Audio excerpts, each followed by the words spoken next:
Guys, ഞാൻ 2 വർഷം മുമ്പ് cost of living in Germany എന്നൊരു വീഡിയോ ചെയ്തിട്ടുണ്ടായിരുന്നു.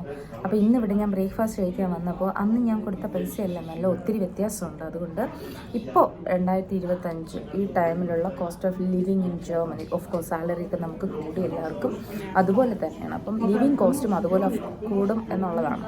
ഉദാഹരണം, നമ്മൾ ബ്രേക്ക്ഫാസ്റ്റ് ഒരു ബ്രെഡും ചീസ്, പിന്നെ വലിയ സംഭവമൊന്നുമില്ല, പിന്നെ ഒരു കോഫി. ഇതിപ്പോൾ ഞാൻ €7 പേ ചെയ്തു. 7.5 മീൻസ് നാട്ടിൽ 750 രൂപ വരും. നമ്മുടെ നാട്ടിൽ 750 രൂപ ഉണ്ടെങ്കിൽ നമുക്ക് അറിയില്ല 2 ദിവസമൊക്കെ ജീവിക്കാം അല്ലേ. പക്ഷേ ഇവിടെ ഒരു ബ്രേക്ക്ഫാസ്റ്റിന് ഞാൻ പേ ചെയ്ത റേറ്റാണ് അത്. ഇത് കോഫിയല്ല, കാപ്പുച്ചിനോയാണ് ഞാൻ ചെയ്തത്. സോ ഇപ്പോഴത്തെ cost of living in Germany updated ഞാൻ വളരെ ഡീറ്റെയിൽ ആയിട്ടൊരു വീഡിയോ ചെയ്തിട്ടുണ്ട്. So please like, share and subscribe. പിന്നെ ലിവിങ് കോസ്റ്റ് അറിയണമെങ്കിലും പല വിശേഷങ്ങൾ അറിയണം എൻ്റെ ലേഷ ജർമ്മൻ ഡയറിയിൽ കാണുക കേട്ടോ. Bye bye.